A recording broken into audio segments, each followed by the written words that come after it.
প্রত্যাশিত জয়। ভারতীয় জনতা পার্টি মোদিজির নেতৃত্বে সাথে এগিয়ে যাচ্ছে, যেভাবে সমগ্র ভারত জুড়ে বিকাশের ঝান্ডা উড়েছে মোদিজির নেতৃত্বে। আমরা জানতাম যে এই জয় আমাদেরই হবে। ভীষণ ভালো লাগছে। সকাল থেকে মধ্যপ্রদেশ, রাজস্থানে কংগ্রেসের সরকার ছিল, সেখানে আমরা আবার ক্ষমতায় এসেছি এবং মধ্যপ্রদেশও আমরা এসেছি এবং ছত্তিশগড়ও ভারতীয় জনতা পার্টির সরকার করতে চলেছে। তার জন্য হৃদয় থেকে আমরা যারা গণদেবতা মধ্যপ্রদেশ, ছত্তিশগড়, রাজস্থান, তাদেরকে আমরা আন্তরিক হৃদয় থেকে ধন্যবাদ জ্ঞাপন করছি এবং সকল ভারতীয় জনতা পার্টির কার্যকর্তা সবাইকে অভিনন্দন জ্ঞাপন করছি এবং সকাল থেকে আমরা এখানে উদযাপন করছি। খুব ভালো লাগছে, ভীষণ ভালো লাগছে এবং পরিষ্কার বোঝা যাচ্ছে যে 2024-এ মোদিজির নেতৃত্বে আবার ভারতবর্ষের ক্ষমতায় ভারতীয় জনতা পার্টির সরকার প্রতিষ্ঠিত হতে চলেছে। মোদিজিকে আমরা তৃতীয়বারের মতো প্রধানমন্ত্রী হিসেবে আমরা দেখতে চলেছি। যে রাজ্যে দুটিতে একটু খারাপ ফল হয়েছে সেটার ব্যাপারে কি বলবেন? কোথায় খারাপ ফল হলো? বাকি সব জায়গায় তো ভালো হলো।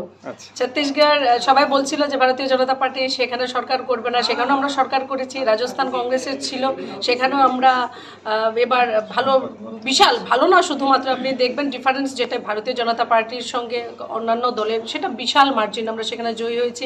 মধ্যপ্রদেশও বিরোধীরা অনেক তারা যেটাও চিরাচরিতভাবে করে থাকেন, তারাও অনেক ধরনের ক্যালকুলেশন করেছিলেন, সেখানে আমরা আসবো না।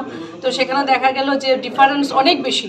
যে তেলেঙ্গানা তো ভারতীয় জনতা পার্টির, কিন্তু যেখানে আমরা অনেকে বলতো যে 1 থেকে 2 একটু মাত্র সিট হয়তো আমরা পাবো, সেখানে কিন্তু প্রায় দেখা যাচ্ছে যে প্রায় 10-এর ওপর সেখানে আমরা ভারতীয় জনতা পার্টি কিন্তু সেখানে সিট আমরা পেয়েছি।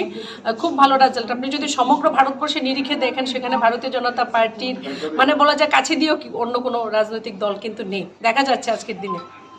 বিরোধী যে পার্টি ছিল কংগ্রেস, তাদের উদ্দেশ্যে কি বার্তা থাকবে? তাদের উদ্দেশ্যে আমাদের রাজ্যে আমরা জানি আজকে থেকে একটা আবার নতুন ক্যালকুলেশন হবে। তো নতুন যারা দাদারা আছেন, তারা তো বরাবর যখন একটা ইলেকশন আসেন তাদের এক ধরনের ক্যালকুলেশন থাকেন। এখন তারা কিছুদিন চুপ থাকবেন, আবার যখন 24-এ লোকসভা আসবে তাদের আরেকটা ক্যালকুলেশন থাকবে। 24-এর রেজাল্টে যখন দেখা যাবে মোদিজি আবার তৃতীয়বারের মতো প্রধানমন্ত্রী হলেন, তখন আবার 6 মাসের জন্য ঘরে বসে থাকবেন। আজকে সুইচ অফও থাকতে পারে অনেকের।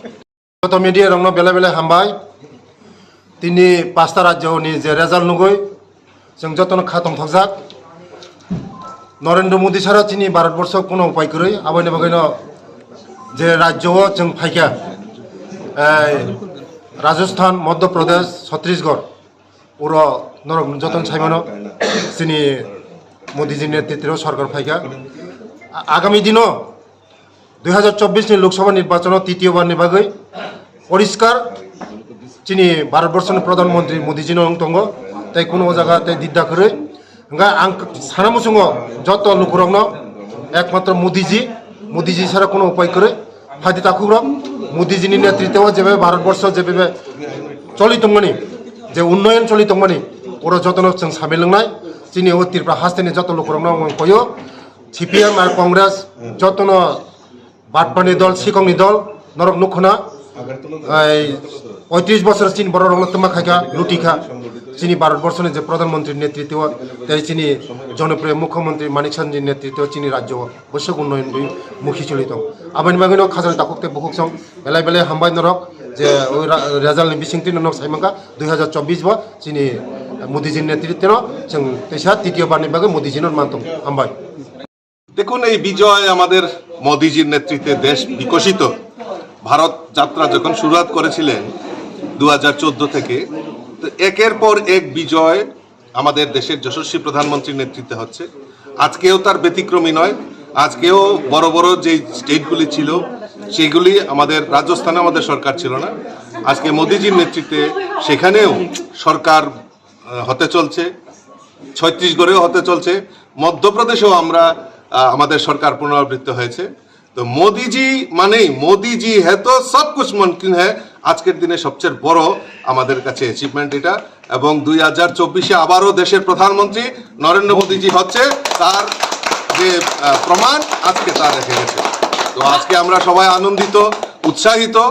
আর আজকে যারা আপনাদের মাধ্যমে বলছি, কংগ্রেসের সভাপতি বলছিলেন উনি ঘুমিয়ে ঘুমিয়ে স্বপ্ন দেখছিলেন 5 রাজ্যে বিজেপি হারছে, ত্রিপুরাতে কংগ্রেসের সরকার হচ্ছে, তারা দিবা স্বপ্ন দেখছেন, তাদেরকে বলবো আজকে যেন ওনারা আরো ভালো করে ঘুমান, ঘুমিয়ে ঘুমিয়ে স্বপ্ন দেখেন। সিপিএম এর সঙ্গে আরো বেশি করে মাখামাখি করে লেজুর বৃত্তি, সিপিএম এর সঙ্গে লেজুর বৃত্তি করে সিপিএম এর পেছনে পেছনে থেকে মানুষকে যে অতদিন ধরে বোকা বানিয়েছেন, তো আর বোকা বানানো যাবে না। 5 রাজ্যেরও শেষ। ঘুম থেকে উঠেই দেখেন বিজেপি মোদিময় হয়ে গেছে সারা ভারতবর্ষ, আবারও তারা ঘুমিয়ে গেছে। অনেকে দেখবেন মোবাইলের সুইচ অফ হয়ে গেছে, মোবাইল খারাপ হয়ে গেছে, চার্জ শেষ হয়ে গেছে, কারণ মোদিজি এমন একটা জিনিস, মোদিজির আতঙ্কে কংগ্রেস সিপিএম সব ধরাশায়। আর আজকে আমি যারা ইন্ডিয়াকে নিয়ে কথা বলছিলেন, INDIA, সব চুর আর বাটপারের দল, তাদেরও মুখোশ আমাদের মোদিজি খুলে দিয়েছেন। ইন্ডিয়া নয়, মোদি হয়ে গেছে। ধন্যবাদ, থ্যাংক ইউ।